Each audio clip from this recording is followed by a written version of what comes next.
Muy bien, hoy es 11, ¿qué 11? Hoy es 26 de noviembre 2024. Continúo con esta jornada académica y en esta oportunidad les tengo algo muy interesante. El expositor de esta cohorte 2 que hice pues con los de Medellín, le correspondió el turno al doctor Andrés Felipe Jaramillo. El día 22 de octubre fue su conferencia virtual. Entonces, los puntos son muy interesantes y son variados. Entonces los voy a dividir. Hoy voy a comenzar con algo pues, que sí suele pasarnos a muchos defensores públicos y defensores particulares, privados. Yo lo digo porque yo fui defensor público, pero también pues obviamente ahora desde el otro lado yo soy defensor de confianza. Ya no estoy con la defensoría pública. Entonces vamos a lo siguiente. Miren, vamos a revisar hoy algo que Andrés Felipe Jaramillo aquí aborda, y es que resulta muy perjudicial para el acusado cuando el juez es protagonista, es intervencionista. Y todo pues me voy a ubicar es en el artículo 397, cuando hacen los interrogatorios, presuntamente en preguntas complementarias. Y aquí vamos a escuchar a varios compañeros de esa cohorte que hice virtualmente, y entonces tienen estas inquietudes, y paso pues a explicar esto, porque es que por allá en otra ocasión en Buga tuve un caso con una juez penal del circuito por un tema de un delito de carácter sexual. El señor muy conocido allí, y eso fue un caso complejo, el contexto donde se desarrollan esas conductas, y yo lo representé, yo lo fui, lo asistí.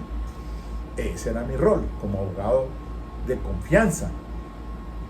Y la funcionaria fiscal, la juez, ministerio si era un caballero. Y entonces al principio del sistema, mire, con el juzgado tuve el inconveniente de que a la falta de interrogatorio de la fiscal, por lo menos la judicatura hizo 50 preguntas disque complementarias, casi que era haciéndole la tarea al fiscal, y uno objetando, pero ¿cómo así? ¿Por qué razón? No. Protagonismo, intervencionismo de la judicatura, se parcializan.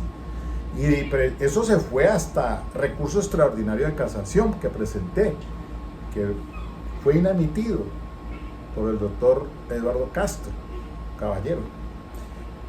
Se vino eso en 80 páginas y allí pues me la despachó negativamente, pero se pronunció sobre esto.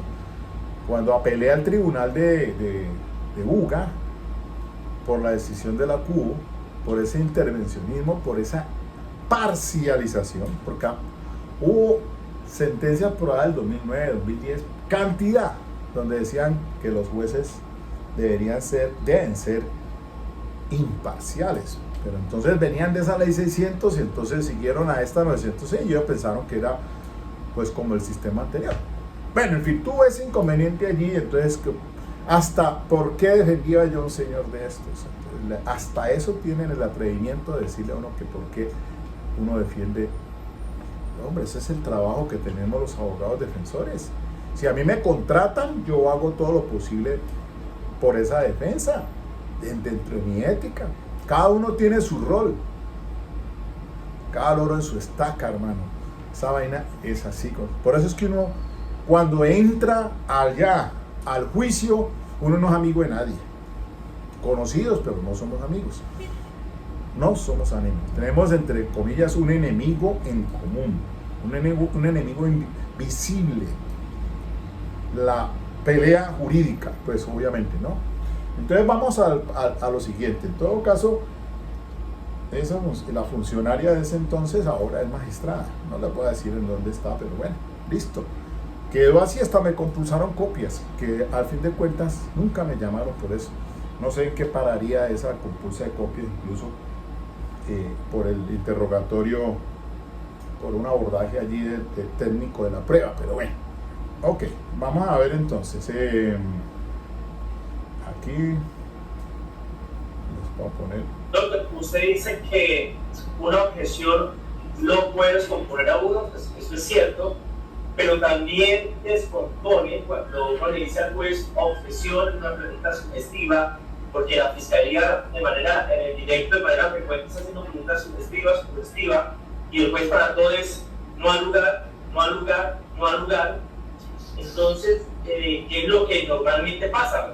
Es como si los jueces no supieran las técnicas y el mismo fiscal pregunta, ¿y había un carro robado en el lugar? Y no dice objeción, su prioridad, no al lugar. Entonces, contesta el testigo, le dice el señor juez, doctor, ese punto clave cuando el juez no sabe, porque son muchos jueces los que no saben las técnicas, ¿qué es lo más lo que se puede hacer? O sea, uno solicitar la nulidad sobre esa pregunta, no sé, para decirle al juez, señor juez, usted realmente está muy equivocado en esto, porque es que el juez puede decir al lugar no al lugar, pero si de manera frecuente nos detectamos que no conoce las técnicas y lo que hace es pasar todas las preguntas de la fiscalía cuando la defensa se la está objetando, ¿qué podríamos hacer ahí? Gracias. A usted, doctor Alfredo.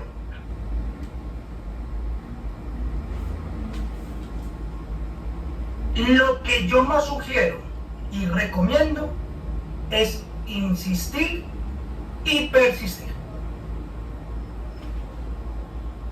La peor desgracia del enjuiciado o del acusado es la ignorancia del juez. Y créamelo, que eso va a ocurrir, pero usted su trabajo no va a dejar de hacerlo. Tendrá que insistir frente a eso. Y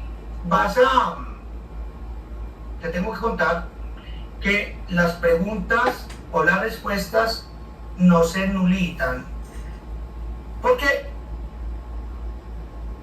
estamos en un proceso de construcción que pues en principio forma parte del proceso y es como un acto de parte en la medida en que el interrogador hace o forja la prueba, pero ya la prueba es del proceso.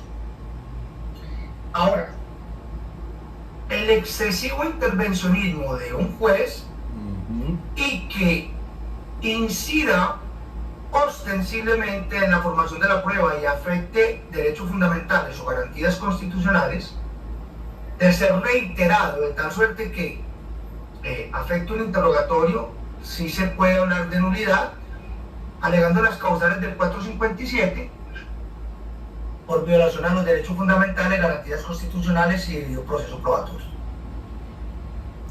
Claro, a no dudarlo.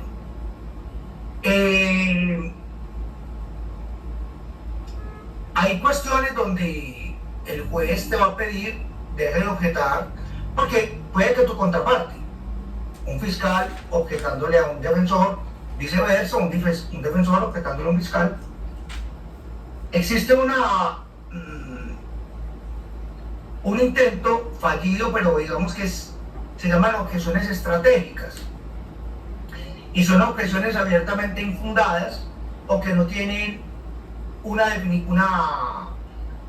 rótulo normal, porque las objeciones se clasifican, pero a veces tu contraparte las plantea, no tienen absolutamente nada que ver, es decir, se inventan cualquier objeción especulativa, objeción privilegiada, objeción de opinión, objeción narrativa, objeción compuesta, objeción, y realmente no hay ninguna de las objeciones, o simplemente dicen objeción por objeción. A quien hay que reconvenir y aplicarle los llamados de rigor o las amonestaciones del 138, esa es su contraparte, pero es que usted para litigar tiene que ser elegante. Con ímpetu y vehemencia defienda sus causas y lúchelas, no se aminore, alce su frente, no se arrugue. Hombre, es que es improcedente, no objete porque... Y yo, ¿pero dónde lo hice?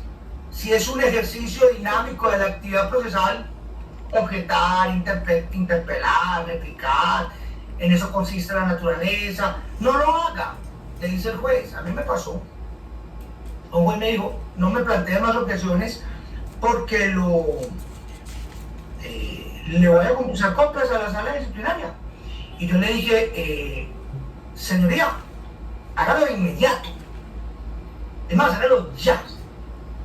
¿Sabe qué? Ya que la carpeta va para la Comisión de Disciplina Judicial, yo también quiero que examinen su comportamiento. Y prefiere una sanción de la sala por una compulsa de copias de un juez por evitar que haga la defensa a que me denuncie mi cliente por quedarme callado en un proceso donde yo sé que tengo que objetar o tengo que interpelar. Entonces, me ha pasado en ocasiones y no es tosudez, es decir, es cuestión de manejar con rigor, con vehemencia, con mucho respeto, obviamente, pero no se deje amilanar. O sea, uno tiene que también, siendo muy respetuosos, porque lo que a veces se deja venir es, yo direcciono el proceso, no, lo puede direccionar, pero no nos va a aplastar, ni riesgos, no lo podemos permitir. O sea, nos tenemos que saber parar. Sí, ¿Alguien tiene otra pregunta? Doctor, y cuando el juez empieza a hacer preguntas sugestivas que perjudica a la defensa o el Ministerio Público empieza a hacer preguntas sugestivas, ¿podemos objetar al juez? Total. Y es más, son preguntas que no complementan, son preguntas que no aclaran, desbordan el 397, hacen preguntas sugestivas, que es lo más nefasto. Y aquí hay un peligro, porque es que una cosa es aclarar, otra cosa es ahondar en el caso de una de las partes. Y aquí ya sí hay un problema donde se puede atacar la sentencia por la anulabilidad o antes de que acabe el caso promover incidentes de anulabilidad. Aunque pues todos sabemos que, y para los amigos mexicanos les cuento, que nuestra corte tiene opiniones divididas en cuanto a la promoción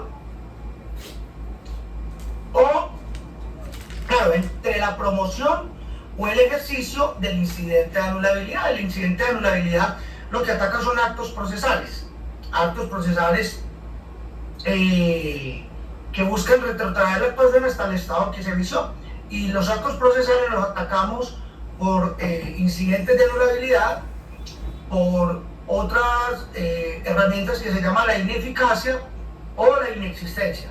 No tiene expresa regulación legal en nuestro Código de Procedimiento Penal, pero sí se desarrollan en otros procedimientos.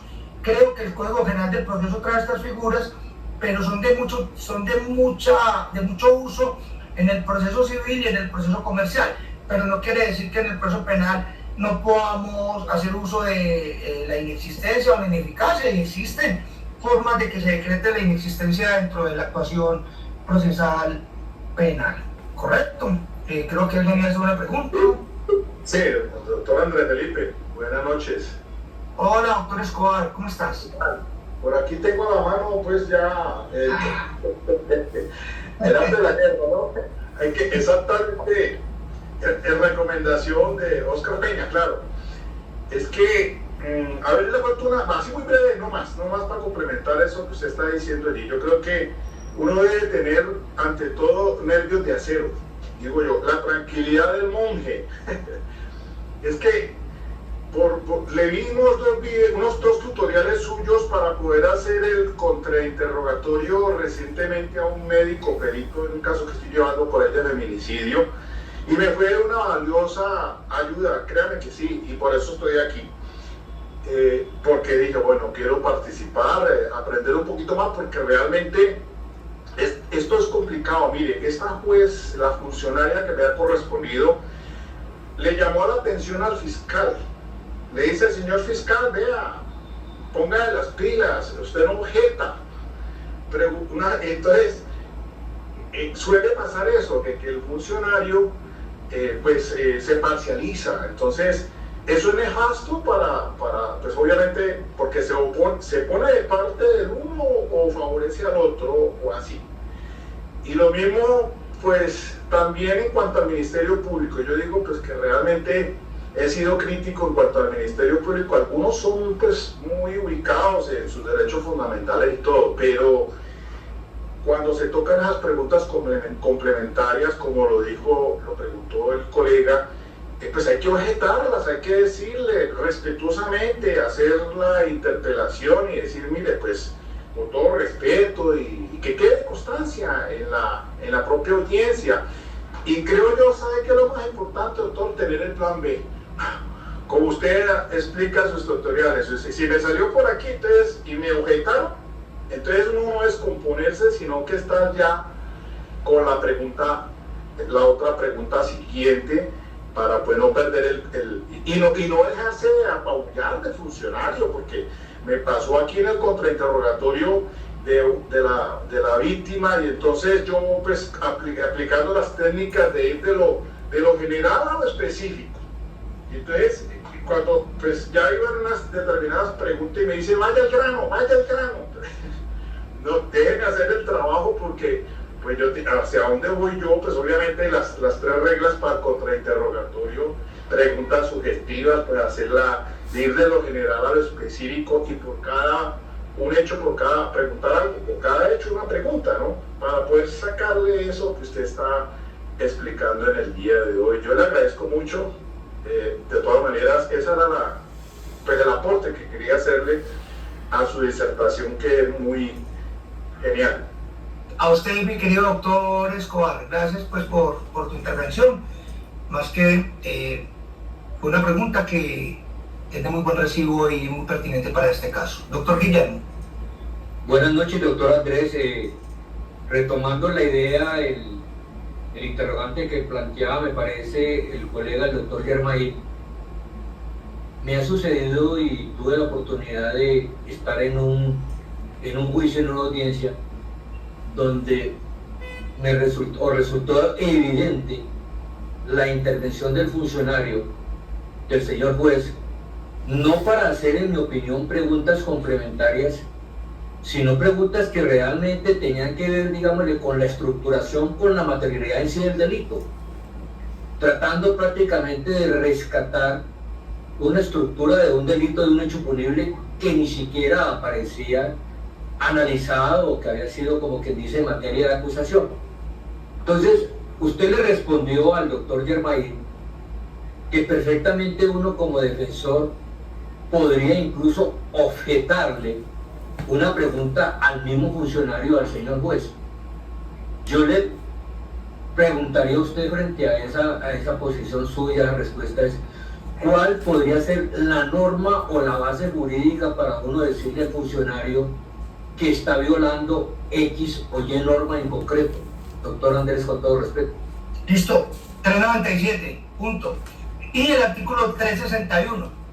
Entonces usted le dice que con base en el 361 y el 397, la judicatura, y aquí hay algo que es excepcionalísimo, y es que si el juez plantea una pregunta que viole las reglas de los interrogatorios cruzados, examen cruzado, y la pregunta es abiertamente capciosa, o la pregunta es abiertamente conclusiva, o la pregunta desborda cualquier situación, entonces, dentro de la dinámica normal de la actuación procesal penal, es que al planteamiento de una objeción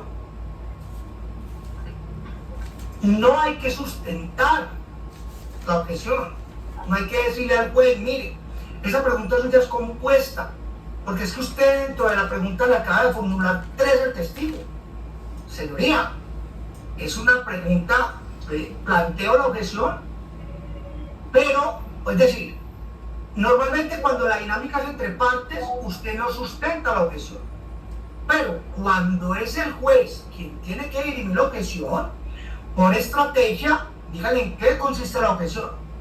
Además, que se abstenga y que retire la pregunta y termine con una leve amenaza. Y es muy simple, señoría, usted está viciando su sentencia. ¿Y de qué lo está viciando? De nulidad. A lo largo de este interrogatorio, nadie tocó ese tema. Y usted lo trae a colación. Tanta incidencia, tendrá respuesta que yo me pongo a que usted, a que la pregunta se mantenga. Pero si usted obliga al testigo a que la responda, podemos ir pensando en un incidente de anulabilidad. Claro. Él pues la va a pensar. Gracias, doctor. Muy amable. Es más, cuando el juez va más allá de la pertinencia por la cual en la audiencia preparatoria el testigo lo decreta, y los temas abordados en el interrogatorio acusado por las partes no fue discusión dentro del examen cruzado, y al juez se le ocurre traerlo a colación, eso es nueva prueba. Y en materia penal los jueces no pueden de oficio decretar prueba. Sí, las teorías de Alvarado Belloso son una hermosura y yo le tengo una admiración profunda, aunque él Alvarado Belloso no es partidario de la prueba de oficio, por eso estamos hablando de un civilista.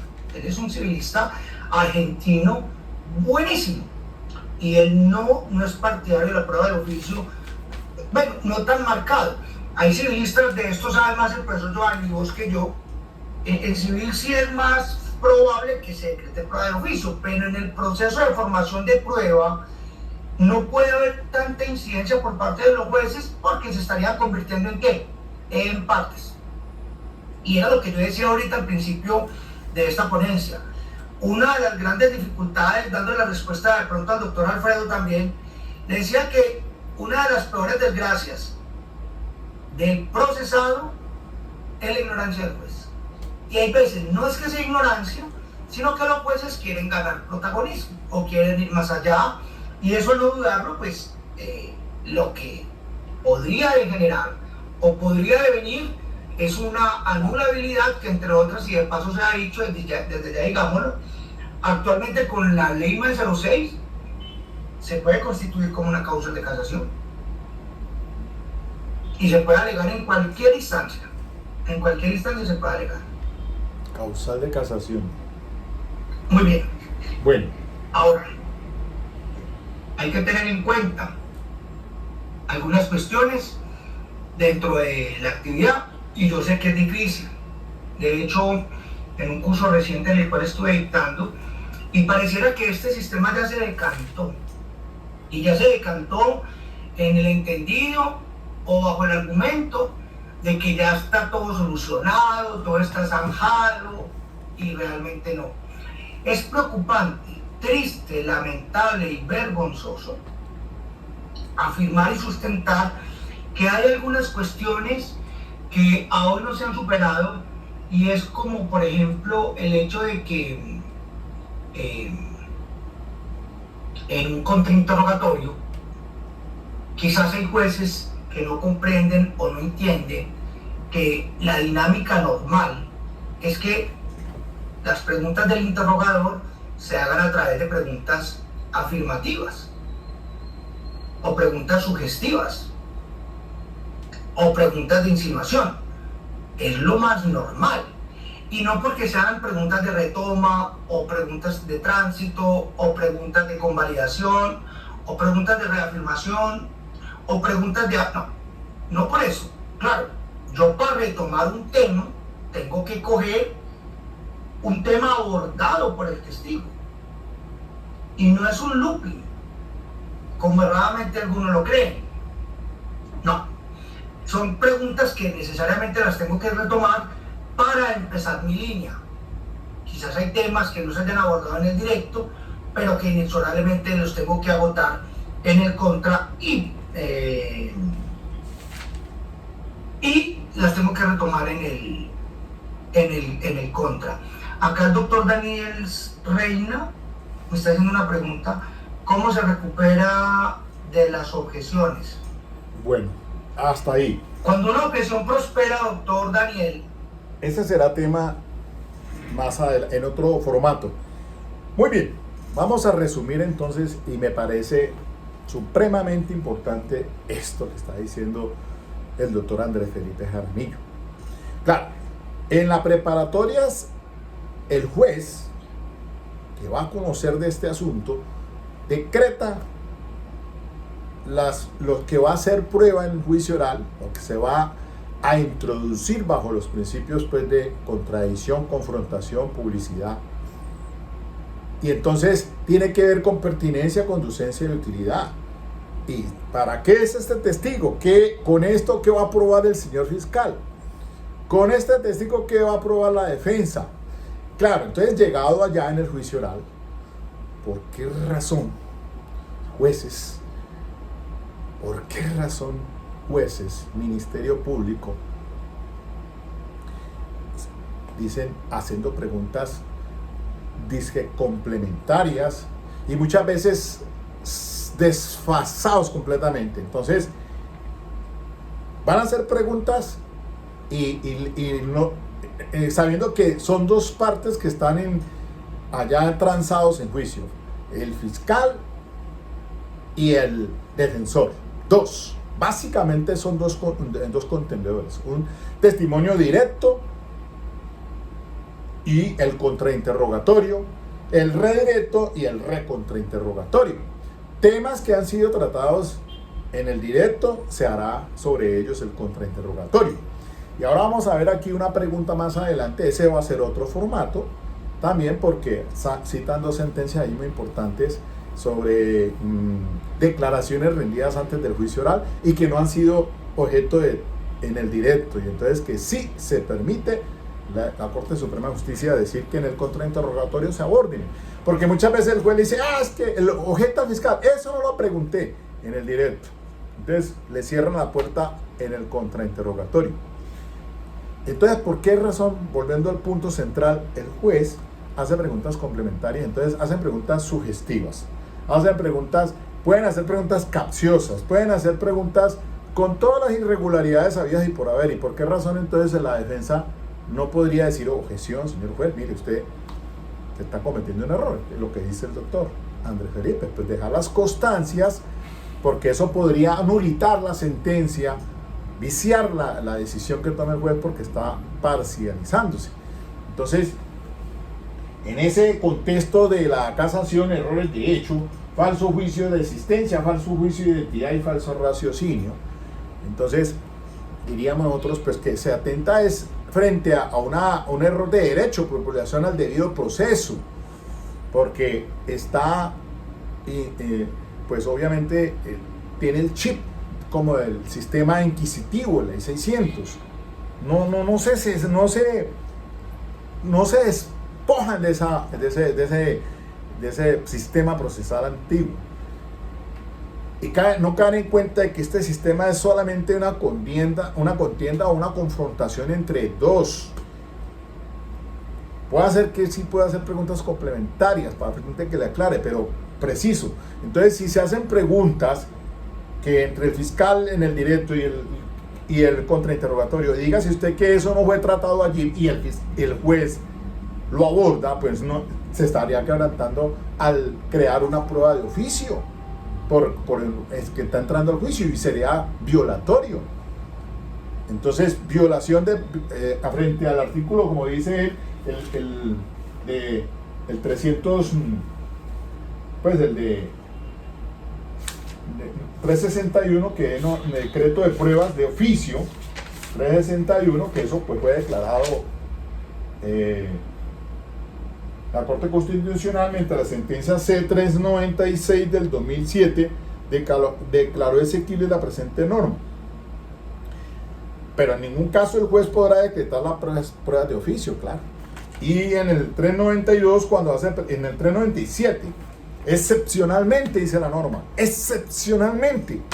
Ahí debería mantenerse, en la excepción, no la sacan. Porque entonces o le arreglan el caminado al fiscal o se lo arreglan a la defensa. Completamente.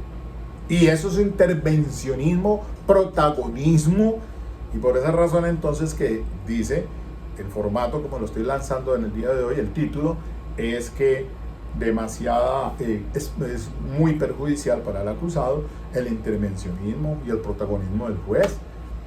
Y hay jueces que, claro, como lo dijo el doctor que al inicio, Jonathan, decir que siempre uno objeta y no al lugar sabiendo que lo había.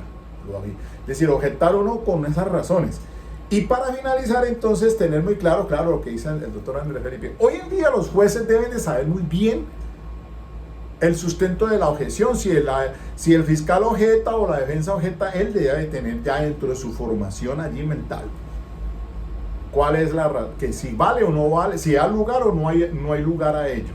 Ya, a no ser que el juez le diga, explique, susténtela, cuál es la objeción que está siendo planteada, ¿no? Puede suceder eso.